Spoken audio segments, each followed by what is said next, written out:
Makapag-ipon ng tama? Check. Makatipid? Check. Pagkaroon ng tamang investments? Check. Makatulong sa kapwa? Check.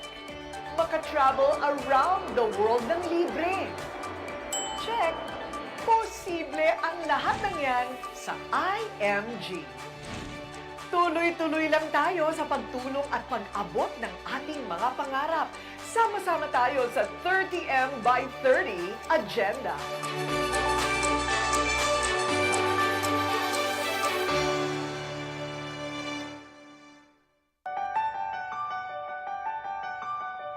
Dear Nay, Tay, kaibigan, handa ka na ba?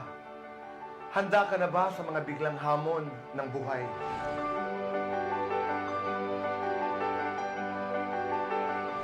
Hamon ng buhay sa iyo at sa iyong pamilya. Alam niyo, life is full of surprises. Kailangan maging matalino, wais at madiskarte tayo sa buhay. Lalo na kung ang pamilya natin ang nakasalalay sa lahat ng mga bagay na ating ginagawa. Nay, Tay, kaibigan, ang Manila Bankers Assurance ay tutulong sa iyo para ikaw ay laging handa sa lahat ng hamon sa buhay. In all of life's uncertainties, ika nga. Kaya naman, why don't you show your love by protecting your family today? Narito kami para sa iyo. Gagabayan ka namin. Laging handang magbigay ng aming pagmamahal. This is our love letter to you. Nagmamahal, Manila Bankers Assurance.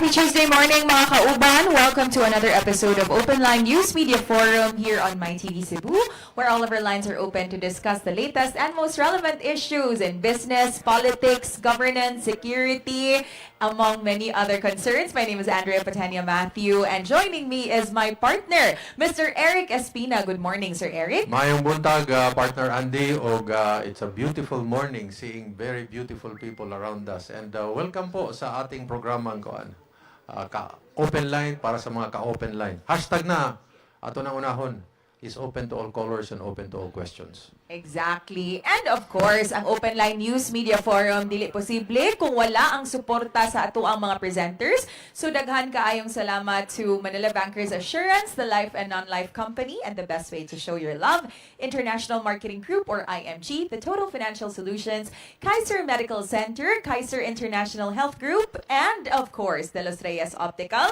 Ug sa tanan nato ang mga kauban sa media joining us live this Tuesday morning, and kaninyong tanan nga nagtanaw pinaagi sa ato ang live streaming sa Facebook page ug YouTube channel sa MyTV Cebu. Kung duna mo'y mga pangutana o di kaha mga sugyot alang sa ato ang mga panelists karong buntaga, ayaw mo pagduha-duha sa pag-type sa inyong mga comments, questions, suggestions, or concerns sa tanan ato mga live streaming links. And karon ipaila-ila ni Sir Eric atong mga panelists this Tuesday morning. Yes, to your left, partner, is ilado na rin nato pirmi si Atty. Francisco Pobe. Siya mo atong nangulo sa as Regional Director sa COMELEC 7. And to my right is si Sir Nagiel Banacia, Head of LDRRMC. Taas ano? Lapu-Lapu City Disaster Risk Reduction Management Office. Welcome.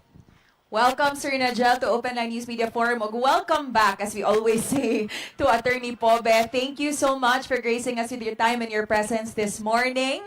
Atong sugdano, kay nagtapad namang yun ni Sir Eric. Ako pahutanon, CRD. Kabahin sa resumption sa ato ang voters registration because this is very timely, Sir Eric. Kay kagahapon rasad yun ni gisugdan ang ato ang resumption. So, RD, can you tell us more about this, please? Thank you very much. Thank you very much, Ma'am Andrea, Sir Eric, and to the rest of the listeners and the public as well. Ang registration sa mga butantes karon not only in Central Visayas but all over the country. Starts commenced yesterday, October 20, kanya matapos ta sa May 18, 2026. So it will be on a daily basis from Monday to Saturday from 8 o'clock in the morning to 5 o'clock in the afternoon. So atong gihangyo atong mga butantes kaning nga registration karon intro tanan ni tanang klase sa registration activity relative to your registration records pwede na i-entertain sa opisina. However, mangutana sila asa man nadapit duha ni ka klase. One, pwede dito sa opisina sa ato sa Commission Election sa tanang mga munisipyo o sa syudad o at the same time atangin ninyo ang public notices sa kanang satellite registration sa matag barangay. Thank you. So kani siya nga resumption sa ato ang voters registration RD alang ni sa nagsingabot nga barangay and sangguni ang kapatang elections nga na-postpone, no? Yes, actually, it is intended for the November 2, 2026 elections. Ang Ma'am Andrea, if I may, daghan ni nangutana. I think it's high time for me now also to explain. Kung matanaw ninyo, ang election next year is November 2. Dagay na nangutanaan ni, unsa man yun ka-significant ning adlaw. This is an All Souls Day. Dili ba kuno ni violation kuno ni sa cultural and tradition sa mga Pilipino nga dapat mo observe banunta sila dito sa ilang mga probinsya, sa ilang mga patay. Nganong gi-election man gyud ni. The logic I got from Manila was November 2 is not a holiday actually. It's the November 1 only is the holiday which is All Saints Day.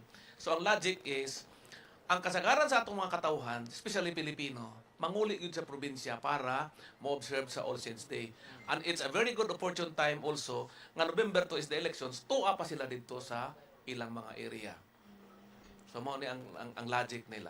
Pero so far at attorney kaning November 2, 2026 di na gyud ni mairog or nagyapoy chances nga mausab na sa niyang maong date. Well, actually, based on the law passed by the Congress and signed by President BBM, November 2 yun ang pizza. So it will now be subject to some changes or any other factors affecting it nga basig ma-reset or whatever it is, like what happened this time. So kamo sa kuan RD sa Commission on Elections. Sound. Wala yung mic. Sound check, wala.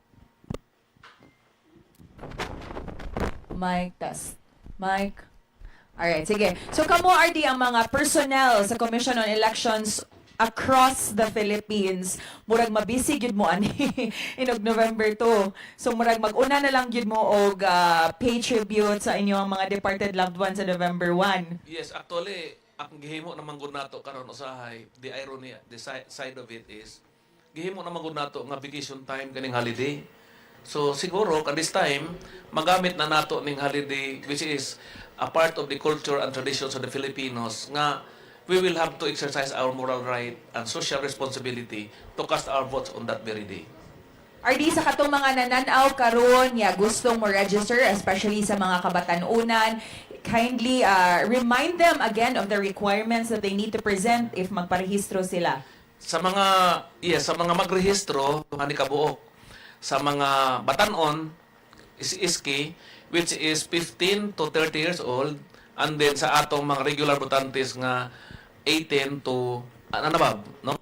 Ang ilang dalon sa mga new voters ayaw lang yung magbadala sa tulo nga butang nga anin diton barangay certification, sidula o kanini ang dokumento which are not considered to be considered as public document. So, unsa man yung dalawang pinakasiguro, inyong birth certificate or inyong ID or inyong school records for that matter.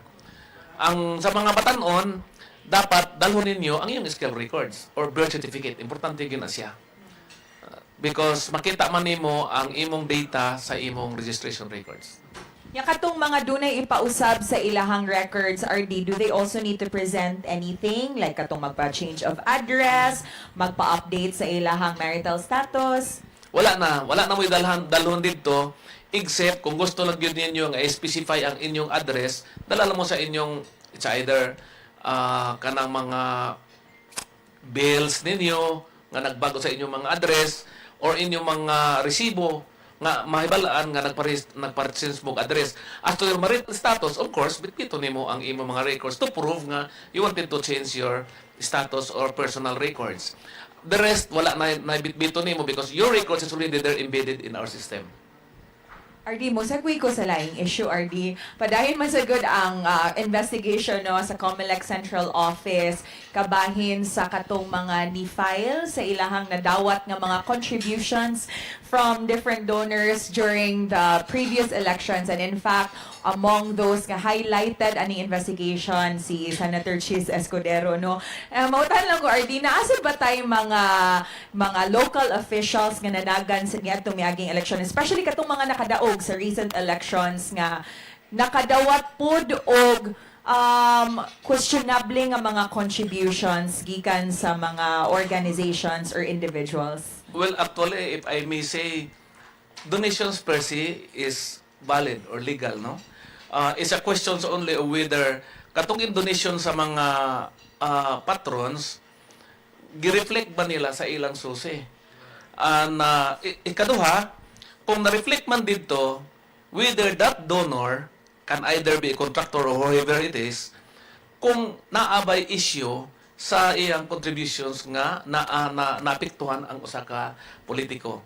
Ang ikatulo, kami sa field, we were just so unmindful because we simply have to look at the records kung sakto bang imong pagkasubmit. And all these records are already submitted to Manila for their evaluations and assessment kung tama ba, wala ba sila nag-overshot o wala ba sila nag-underestimate sa ilang kwan. But as I have made the informations from Manila, murag na ako ni mga kontraktor ko, no? Not necessarily in Central Visayas nga affected sa kanang giingon nga donations. But however, we were being advised nga it should be the central office that will have to make the statement first before any other. So, si COMELEC, George na lang So ginang it mo. will be Chairman Garcia that will have to make the Garcia. official declaration or statement. Pero naa-konoy mga contractors nga ni donate diri sa Region 7. Well, according to the records, murag na ako, no?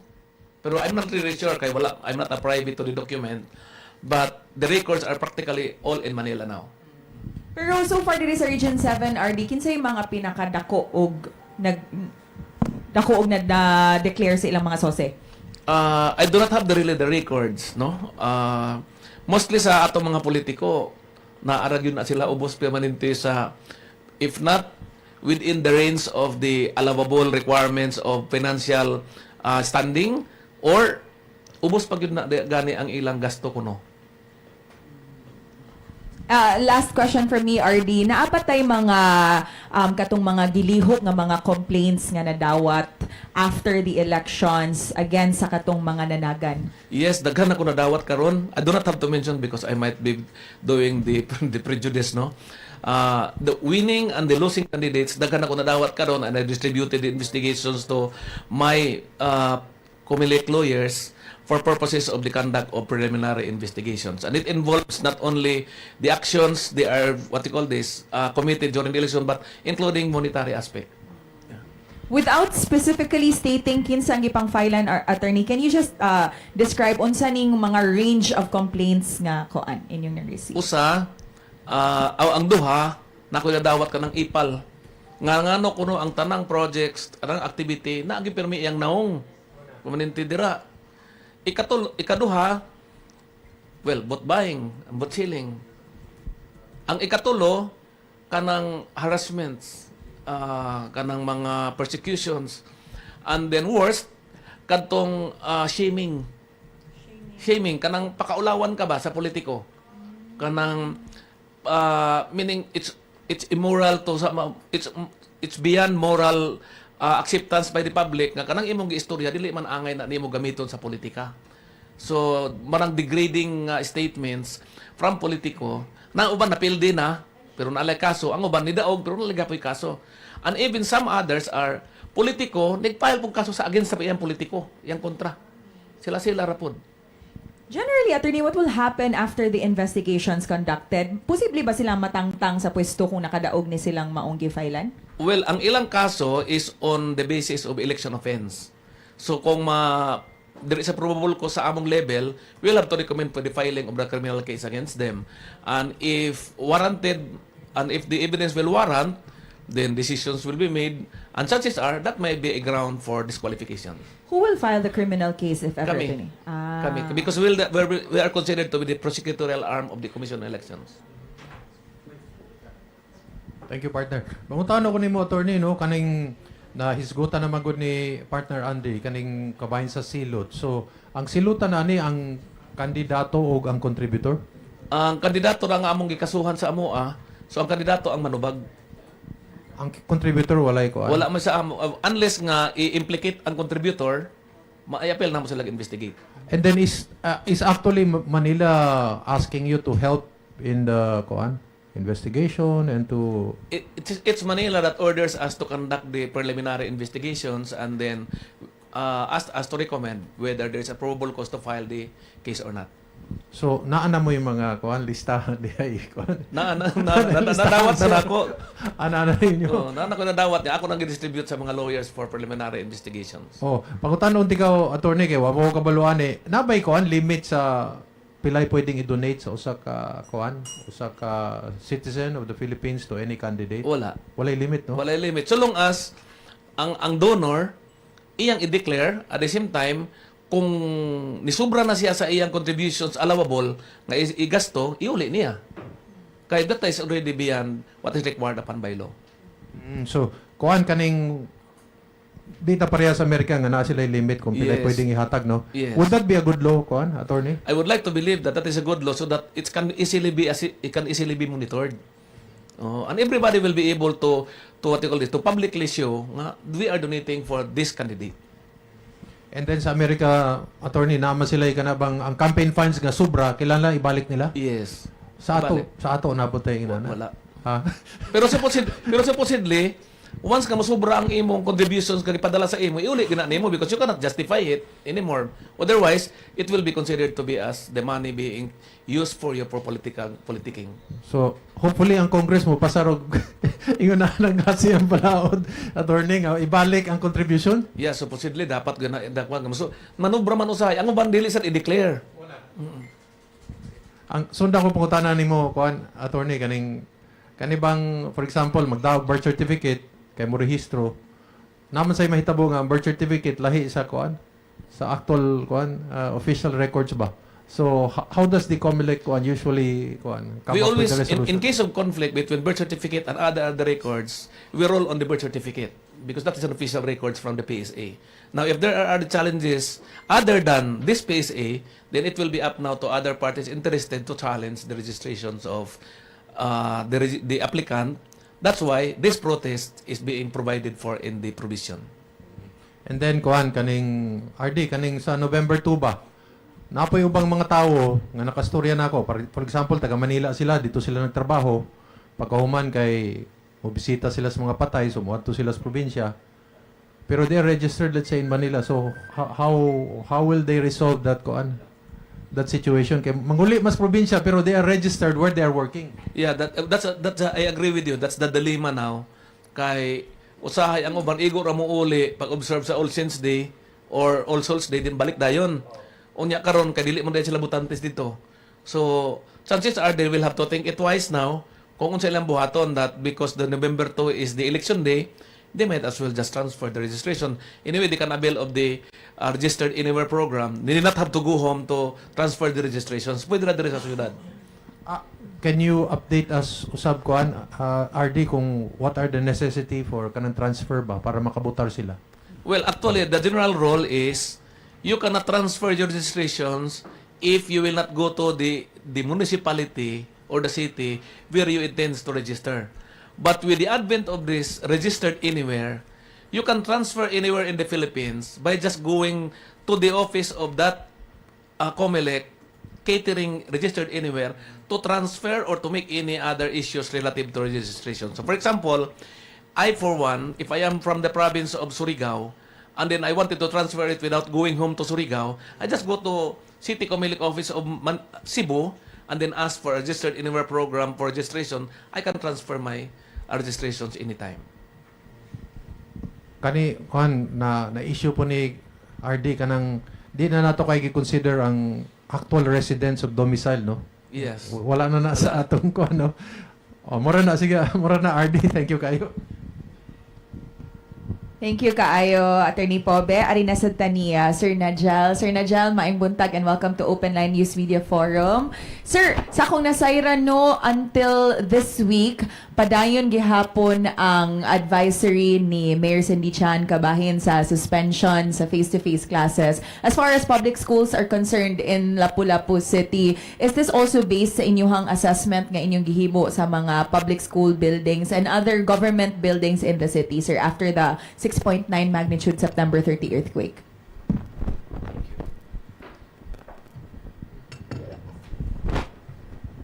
Thank you very much. Good morning sa tanan. Sir Eric, good morning. Miss Andy, good morning. Sa tanan viewers, natong tanan din, good morning. Thank you for the question. With regards to the suspension of classes, duha ka issue ani, no? Number one, it's an executive decision. It's a decision of the mayor that is based from mga requests from the parents. No? With regards to the safety or kanan ka-safe sa mga buildings sa Lapu-Lapu, we finished the inspection and all buildings except two classrooms or two buildings in Barangay Kaubyan and Barangay Santa Rosa nga gideclare ginato nga dili na gamiton for obvious reasons na yung mga liki, no? But the rest are safe. Now, karon ang ikatulo nga atong gibuhat is the city is now preparing using disaster funds to build temporary classrooms for the two school buildings. Now, balik sa first question, atong angay sabtan nga ang mga parents o kitang tanan nahadlok pa sa kaning mga aftershocks. So, bisan kung safe ng atong schools, no? Incumbent sa mga parents nga dunay mga fears, no? Dunay mga kahadlok nga kung dunay aftershock unya unsa may buhaton sila mga anak. Ikatapusan na lang nato ang rason sa kahasol. Di ba mga nagtrabaho ka, the aftershocks, kwaon sa imong bata. And, well, I mean, you know, doon na say anguish ani. Psychological na dibati sa mga tao. Mo nang every week doon ni assessment among pagkabuhaton and si Mayor Cindy ningon siya, I'm a mother. I experience and I can feel the sentiments of the parents, especially sa kaning mga bata na padong sa eskwelahan. So that's the reason why we continue to suspend the classes because of the mga It's more of the trauma, Sir Nagiel, no? Yes. So, dili siya more of the safety, per se, of the school buildings in Lapu-Lapu City. It's not, no? I think this is even true to other areas in Metro Cebu or in the region, no? Ang Metro Manila gani nagsuspend sila for 2 days. Well, it was the reason for checking on the safety of the buildings. Pero sa tualahi, no? Sir, based sa imong observation sa nahitabo nga linog, sir, and we know that you've been in sa city disaster for several years already, unsa ang imong masulti nga ato ang lessons learned on how we can further improve in terms of disaster preparation? Dinhi ato gyud nakita nga dako pa kaayo ang atong buhaton, no? Dako pa ta atong buhaton sa atong kaugalingon sa kaning gitawag nga disaster preparedness. Kinahanglan magudunta nga kining pagpangandam sa katalagman ibase ni sa atong kaugalingong mga pamilya. It's a family-based preparedness na for sa katong mga karaan na like Sir Nonoy, wanang naingon ko kaniadto kang karaan mga reporter kaniadto. Sir Eric, we don't report like flooding. No? Wa ani kani adto, wa pa kay ning doon ay mga linog pero ang report dili ingon ani. For various reasons, no? Karon nakadaghan ang mga tao. No? Di ka ni mo kuan. We don't report before flooding in Cebu City. Wala na nabalita. In short, disaster reports are katurang pinatubo, katong sea mishap, but things like that or things like this, wala. Nga naman, because nagkadaghan ng mga tao. No? United Nations is saying that 50% of the population of the world in 2050 will be living in urban areas. Pasabot na, nagka-urbanize na. Tanaw na to ang mga lugar na remote pa kaniadto karon wala daghang nagtao. And worst, katong mga areas nga naay mga fault line, hazardous, gipuy-an na og mga tao. Katong mga areas nga supposedly mga catchment areas for the rain. Gipuy-an na sad. Doon ay mga development mo magbaha ta. So, disaster is caused by tao. Nagkadakan ang tao. No? Nya, number 2, mahimo kining disaster kung weak ang atong governance. Mahimo kining disaster kung ang mga pobre dili protektado. Kung ang mga pobre o kung daghang pobre sa society, there's inequality. And most of all, if dili prepared. So, in ani, mo na nakaroon ang kinabuhi na to. So based ani nga mga realizations, Sir Nagiel, unsa man ang mga laka nga imuhang girekomendar ngadto sa executive so that we can further improve our disaster resilience? Yes, it's really a program of the government, not only in the Philippines, but this is the program of the United Nations of the world. No? Ato pag-i-appeal day kalimot day ko pag-ingon sa climate change, napay climate change. So mao na ni ang nagtukod ng mga opisina nga model aning mga katalagman. Ano kay ang inani, there's another principle which says that kung sige tag maigo sa katalagman, maapektuhan ang atong paglambo. No? So, ang atong ekonomiya maapektuhan. O labaw maapektuhan katong mga vulnerable sector, ang mga pobre, mga PWDs. No, inaning kuan. So, doon na nay gihimo nga mga programa sa katawhan sa gobyerno para sa katawhan, no? Mo nang kun nakahinumda ka sa nunoy wa man ni DRR kan diadto sa atong panahon. Karon naman ning 2010 nga doon na nay opisina. Kanya to wala ni. Mo nang doon ay mga programa. Na balik tas linog. We are required to have national or nationwide simultaneous earthquake drills. Wa man. Ang ato lang gibuhat. Basta na lamang. We don't take it seriously. For compliance. No? Even our kaning construction of houses. No? We take it by kanang di bitaw ta seryoso. Because ang katalagman may tabo ra panag sa atong kinabuhi. Pero when it strikes, sama sa kanang giingon nga kanang tsamba, it's a perfect incident. Na basketball ba? It's a tsamba na shot, pero ni shot siya. But it's perfect. It's like disaster like that. So far, sir, doon na ba tayo mga gipanghimo nga, let's say, mga seminars dito sa grassroots communities on disaster preparedness, what to do during an earthquake and other calamities. And so far, kung naamang gani, based on yung experience, as you said, people don't usually take it seriously. Kamusta ang reception or feedback sa mga tao inigpahigayon ninyo aning mga IECs? Ina ni atong pagsabot. As I said, we take it not seriously. for various reasons. Like for example, in the case of Lapu-Lapu, we're religiously doing it because we believe that disaster preparedness save lives. Alright? Pero, nagsugod ko 2019 dito. Pandemic time. Then ako nakita, minus kayo ang participation sa mga tao.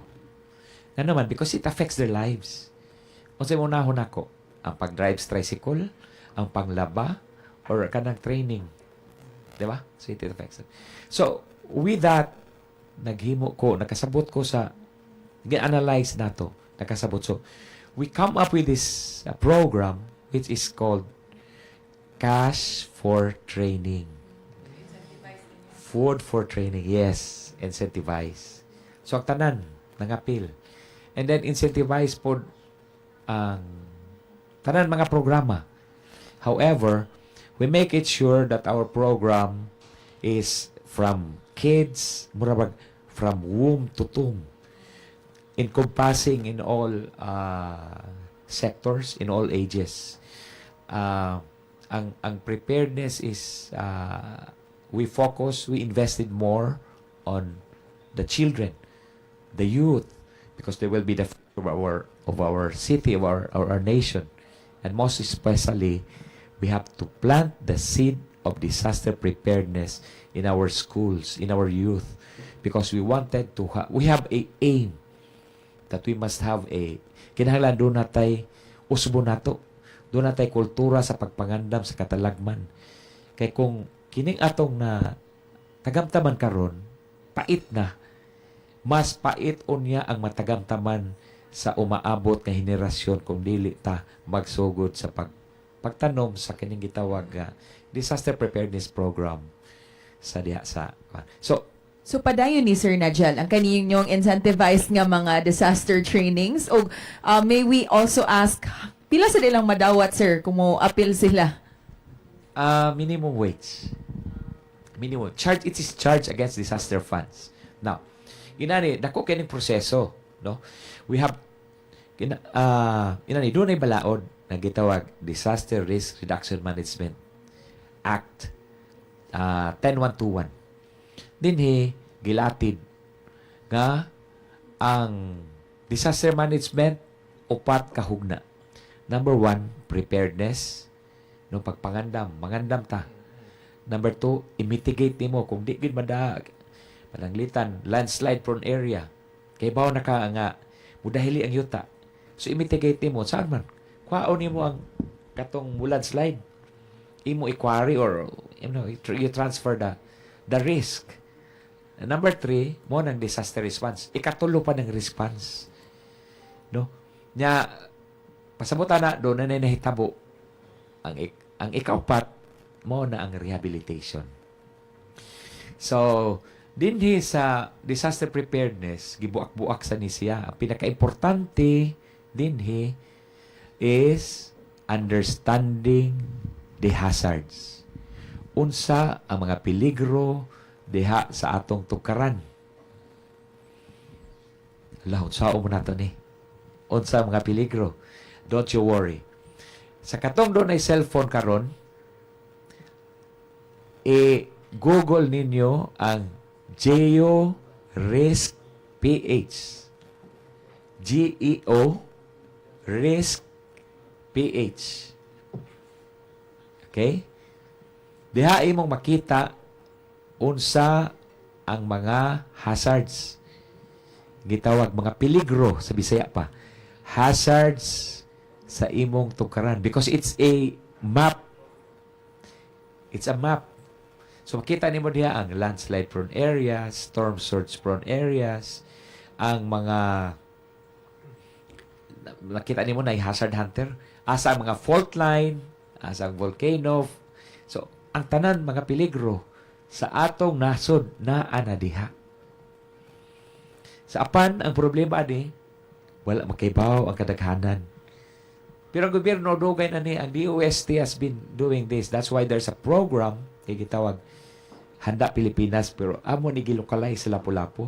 Amo gitawag Andam Lapu-Lapu. So katong mga taga Lapu-Lapu, naka-attend ani, it's a disaster expo.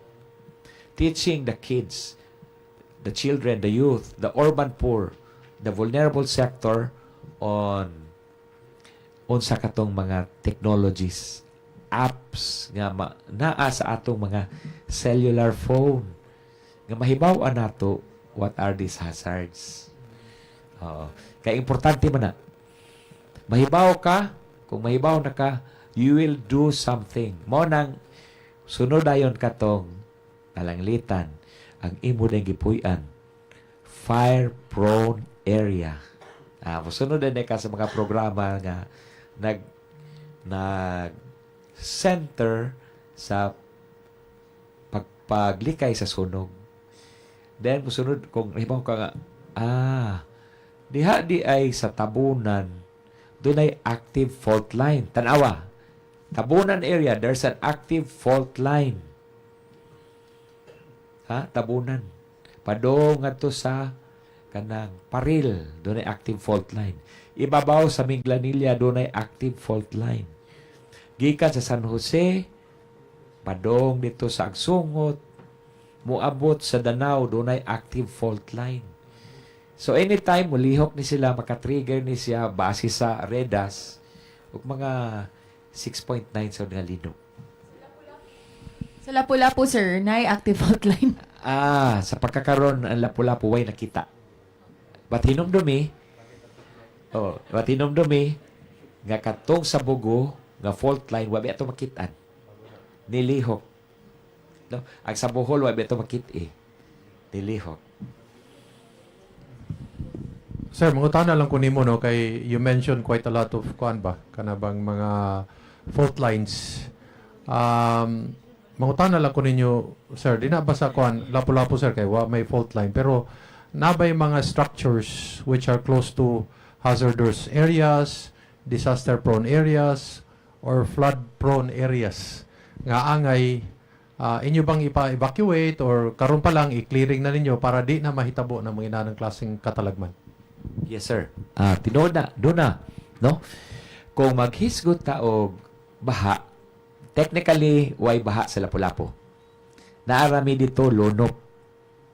O si pasabot sa lunop og baha. Ang baha, ang tubig ikan sa bukid. Na isa pa. Okay? Nga padong sa kanang mga ubos nga bahin. Ang lunop, ang tubig ni Saka. Wa na sa Lapu-Lapu kay wa matay bukid. Wa matay sapa. So ang diha sa Lapu-Lapu, ang problema diha lunop because of overdevelopment. Because ang pag-develop kaning naunhan bitaw ang development kaysa plano. No? And then this is not only Lapu-Lapu but around the country. All over the Philippines. Nag-una ang development.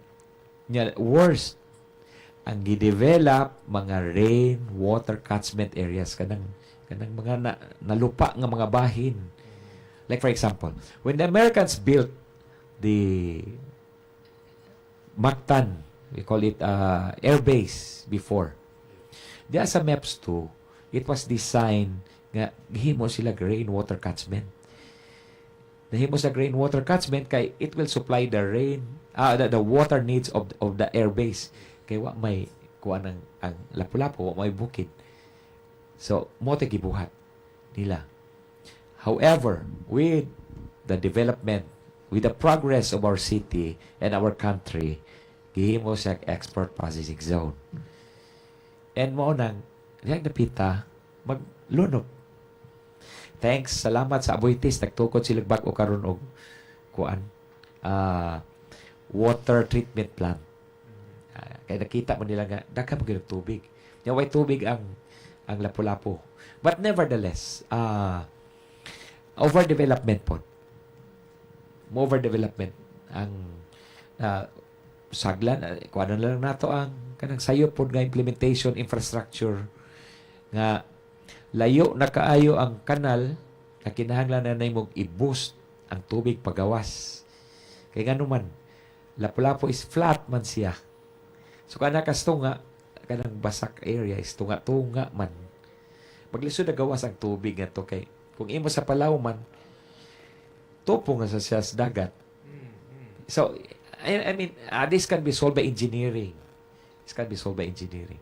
However, muna, suffer sa good ang katawhan kay nag-una man ang development before aning kanang ino nato nga urban planning, failure of urban planning equals disaster. Mora gyapon sa na din Cebu City. Failure of urban planning equals disaster. Unsa man ang urban planning? Sugod gina sa land use. Approval sa land use. Salamat na napasar na gid ang land use sa Cebu City. Reporter pa ko pag nag-cover pa ko na paghimo sa land use. Hangtod naabot na lang ko sa City Hall, nabalhin lang ko sa lain lugar. Karon salamat napasar na gid. No? Yan na. It's one of the basis sa kaning mga mo nang gitawag nato nahimo na nagkatalagman kay failure of planning, which is sige Sir Eric, this is dili lang din sa Cebu, di lang sa Lapu-Lapu, di lang sa Pilipinas, but it's all over the world. I think batasan siguro na sa tao. Sir, mga tanong ko nimo kay you mentioned a lot, mouthful ba? Mura bagit sa disaster waiting to happen, no? Pero do you have an audit, sir, kanibang sa number of structures which are really in flood-prone areas, disaster areas, so that at least we have a working number to talk about? Yes, sir. Sa Amoa, doon na may mapa. Doon na may map sa mga fire-prone areas. Doon na sa natay mapa sa kanang malunupan nga mga areas. No? Because we are required and we are required by law and we are provided by the government. No, ang naghatag ani ang DENR. We have also partners from the academe that is helping us in mapping, hazard mapping. Manang naata. So, okay. So, next question probably is, unsa man yung gibuhat? Amo na. Doon na may massive kanang community development. No, ang taga Lapu-Lapu maka-check ni ani. Doon na dili kung ang gobyerno may nagbuhat ani, ang amo doon na may mga partners nga mga NGOs like Pagtambayayong, no? So for the urban poor and gi-organize nato ang among training dito, sir, is based on number 1. Unsa gid ang number 1 hazard namo? Unsa gid ang number 1 ka peligro?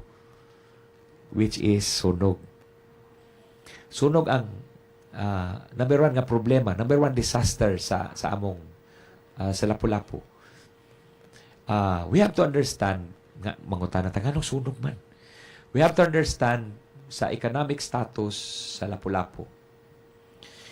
We have the export processing zone, we have the airport, we have tourism. And these industries attracts people. Okay? So daghan mig mga urban poor and these people are coming from the nearby towns and the nearby provinces. Because kung taga Danao sila, taga Carmen sila, because we have inefficient transport system nga gikan sa Danao manarbaho sa export processing zone diri sa Lapu-Lapu, malate man sila. No? Traffic kaayo. Manang opted to stay on hazardous areas.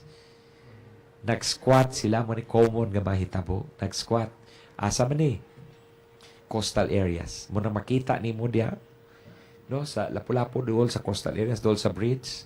Near the export processing zone, daghan kayong mga, gitawag natong informal settlers. Pero kini siya na narbaho sa MEPS. So, in the context of disaster management, mahimo ni silang hazard. Ngano man, ako, taga-Danao ko, nga nagpuyo diha, di man ako paayuhon ang akong bahay. Because number 1, I don't own the land. Squatters ko. So, ang akong bahay, basta na lamang. So, mo nang mahimo sa hazard. Number 2, nga ba nagpa-rent? So, mohimo siya, dako kay risgo ba? O di na ni sa Lapu-Lapu. Mausa ni sa Mandawi, Cebu City. Manang sunog ang numero uno namong problema. So what we did was we organized the people. But beforehand, with our partnership with UP, gimapa na mo, sir. Naibawa na mo asing lugar, gi-organize, and then after the organization, because we have the map, among gibutangan og infrastructure. Gibutangan center sa community, gibutangan og tangkis tubig, nya doon ay say water pump o fire pump. So within the community, sa squatters area, doon na dito'y murag fire truck plus gi-organize pag ginamo ang community nga sila ang first responder. This is one of our best practices nga na-present na gani ni sa World Urban Forum last year dito sa Cairo, Egypt. Because we drastically reduce the fire sa kanya ito mga butok sa isinta. Karon ang among experience is pinakadaghan na mo is 15, no? Pero tuiga. And we're expecting mo reduce pag yun ni siya because aside from kaning atong initiatives to train the people, to capacitate the people, we are partnering with Habitat Humanity International. It's an international NGO, among partner. Din atong gistudyuhan na conducting survey study unsa ang mga rason ngano man nga doon na electrical kandag gitawag fires nga nahitabo diha sa mga urban poor areas. Marang proactive. We look for the cause sa kaning mga sunog. Sir, pagkutanon tika sir, where does the problem lie? Equipment, complementation, or logistical?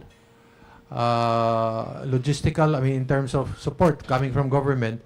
And then the other is, namagoy murag bill nga gustong i-propose ni Senator Jinggoy Estrada regarding transforming the organization of disaster response. Yeah. Pa sa ako personally, inani magod ang para dako no, ang problema is management. Kung kwarta resources, LGU sa kanang doon nagay sufficient ka kwarta because 5% of an LGU budget goes to disaster funds. In some areas, it's not enough, but other areas are more than enough. No? But it depends on how you manage your money and how you manage your hazards. Or sa laing pagkastorya, depende sa imong programa. Kung ang imong programa, ang imong kwarta sa disaster funds, imo ba gipunting ngadto sa akong gitawag nga hazard? Gipunting ba nimo sa sunog?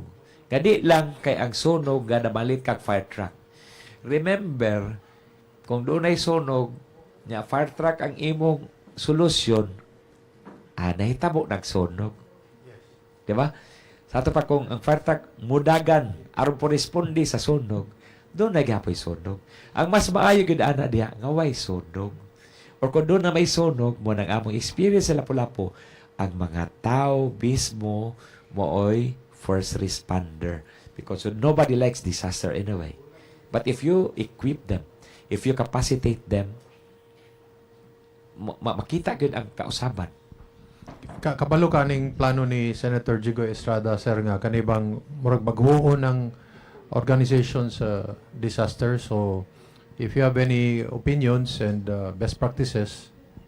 Yes, I truly support. Labi na ka ng, I think it's the Magna Carta for the RRM workers. No, I truly support.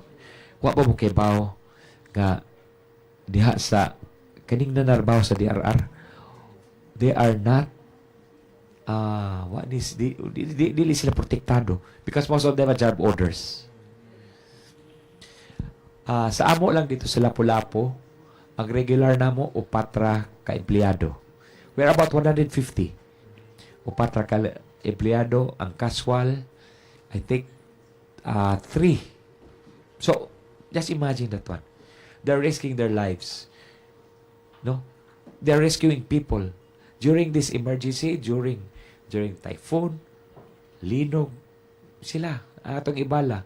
Pero why protection? Mo nang si Senator Jinggoy is naghimo sa balaod. Magna Carta for the RRM workers. Muna iyang kuan. And aside from that, I think there's another one proposal nga maghimo og Department of Disaster Resilience. Inana. But naapa na dito wa pa ni sige pa ni sila kanang panday dito sa kauluhan sa Senado o sa Kongreso nato. Sir, final question lang, although I have some kay napabantay laing gesad, sir. No? Ang akong pangutana nimo, sir, is that we have already mentioned about preparation, mitigation, risk, and then disaster response, and then rehabilitation. Murag sa Amerika, it's a very simple organization called FEMA. Emergency Administration. Oo. Do they have something that we don't, or we should be copying them, or they should be copying us? I really like what we're doing. Okay, na-fit ni sa atong culture, no? And we're copying from them, no? In terms of management. Again, ang importante magud sa disaster is management. Now, kining risk reduction under my concept or sa amo sa Lapu-Lapu is kuano tani trabaho sa mga tao, no? Ang pagpaubos sa vulnerability para na sa mga tao. Kaya na ni magod sa akong giingon na nga kining mga hazard, sir, kining bagyo, linog, no, kabahin ni sa atong kinabuhi. It becomes a disaster when the government fails to manage the incident. Kuha lang, sir, no? Kaning last to the last. That's okay. Kaning will it help the LGU if there's a national agency that can help you convince and influence those that are staying in hazardous areas to move? Mas mayo bang ihatag na sa national na lang para mas medyo makalibre gamay ang local government? Kaya naman gani political implication. So, inyong tanaw lang, final guna. I think it will be both. It must be the job of the LGU to identify and look for places na ibalhin. And it must be the national government that will fund. Because LGUs cannot do it with a limited fund. Unya, tarongon sa LGU ang ilang mga plano. Unya, and there must be political will. In a plan, what do you mean by plan? Kanang mga development plan bitaw. Development plan. Nga kinahanglan i-appeal, i-consider ang mga tao. Like sa akong example, it's just a problem of traffic. But don't you know that traffic in our city, it creates mga squatters areas. Kunya na pag sa hazardous areas. So it's more about planning. Thank you kayo, Sir Nagiel. In a bit, we will open the floor for questions. No, I'm sure ato mga kauban sa buhat doon na sa mga panghutana alang kanimo. But before our open forum, we'd also like to welcome our third panelist for this Tuesday morning. We have former Santa Fe Mayor Titing Escana. Salamat kaayo, Mayor, for joining us. Naghisgot na magyuta og about disaster preparedness and resilience. If you could paint us a picture, kamusta naman ang lungsod sa Santa Fe karon og Northern Cebu sa imong pagbiyahe paingon din sa dakbayan sa Cebu, Mayor? And then nakita man sad nato no ang katong sitwasyon sa Hagnaya Port. Kamusta naman, Mayor? Wala na siya ni kuan ka ng katong pagsaka sa tide? Good morning. Actually, dili ko gikan sa isla, no? Gikan ko sa Manila, no? I'm a former mayor. By the way, way back to that experience calamity, no? Maupo sa 2013, no? That was my first term. And then, gikuso-kuso mi sa Yolanda. And then, there are many lessons learned during the time. Ang nakanindot lang sa una jud, no, kay dili ingnon nga wata mo salig sa gobyerno that time, but internationally known, and then sila mismo nakayong gani ko nga the first responder is from the international NGO. Although naman ng gobyerno, and then that was really the time nga amo ko din seryoso ang sagrado ko din ang gitawag nato nga DRRM fund, no? Although doon kita naman na sa balaod bang dyan, ang problema lang dito sa una kay maupay pag-convene na mo, and then we learned that ang 5%, no, dili gyud enough without the tabang pod sa, of course, sa province, etc., no? So ang ato lang kon aning nitabo labi na karon na balitaan nato ultimo sa Port Sagnaya, no, way back more than 10 years ago gisulti na the climate change is really not joking. So meaning niadto punta do na natay gibuhat ng mga plano nya na magitay DRRM fund, that is 5% para sa anadya, no? And then 70% of that is provided para sa preparedness program, no?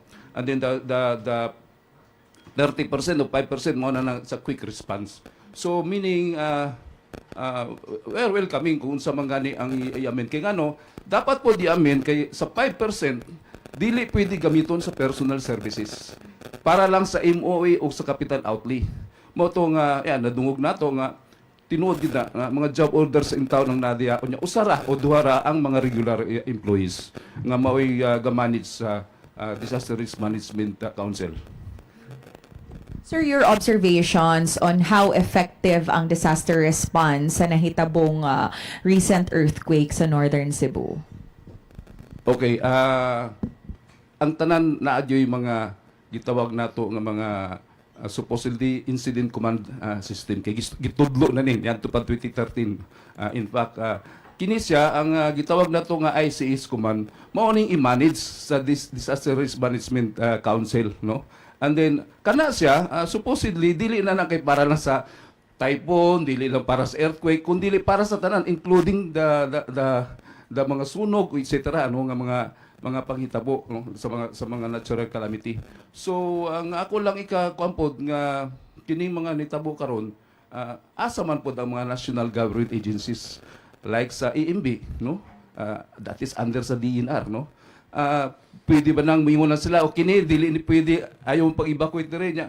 How come we learn now na like what happened now in San Romeo, in Bugo, no, nga dagan di mga sinkhole, no, although that time sa Yolanda na experience na namo sa isa ka isla sa Kinatarkan Island, we found out nga doon ay sinkhole. So meaning dapat ni adto pa, no, basig although di pa late, no, asa man ang ato mga other national government agencies. Mo na ato ipangutana para po mag-aida nato ang mga LGUs concerned, mga local chief executive nga mo ning lugara ayaw na mo pagpatukod diri ana. So I think it's about time nga ang mga government agencies as a whole sayang kayo kanang gi-provide nga mga provision sa budget unya sayang ra day kay dili epektibo ang pag-implement. So is this the feedback that you got, sir, sa mga imong mga kalungsod dito sa Bantayan sa Santa Fe about the lack of the presence sa ato ang concerned national government agencies during the recent calamity? Kini nga concern, this is not only 5 years ago. What I said during the year 2013, no, when the Yolanda struck, no, and then after 2013, dunay mga lessons learned na gitudlo, no, pasalamat po ta sa United Nations at that time. In fact, ningon sila nga why not part sa 5% na DRRM fund will be provided for the insurance. Kay pwede di ay, no, nga kana mga government structures pwede di ay nang i-insured, no. So that time blanco may idea. Pero gitudlo na tanan, how come the national government until now namatay in DRRM? Until now murag nagkuama lang, nagprosesyon naman sila when earthquake or typhoon happen, mura man lang the same old story ang ilang mga pattern sa ilang mga sistema unsaon pag-respond. Nya mo gyapon mo tanaw din sa pundo, unya malipay lang tagaan og pundo ang LGU concern, unya wa ta kay balo nga na may kanya-kanya nga pundo. In short mo kung ako lay I would suggest no, kanang DRRM fund, that is 5% of the total budget, no? Maupod na ang total budget sa national. Nga ang 5% ana provided para sa DRRM fund, Disaster Risk Reduction Management Fund. Nga giapod-apod na. So meaning, for example, pila ang naadto sa kanang gitawag nato national tax allocation o kanang inter-revenue allotment. 5% of that is for the DRRM fund. Kung sa tibok Pilipinas, no, mayantado na na sistema ba nga katong wa pa maigo ug do na sila nabilin pa for the quick response nga wa tila magamit ngano di pud nila nato itabang ngadto sa napiktuan kana bitong magtinabangay system nga nya.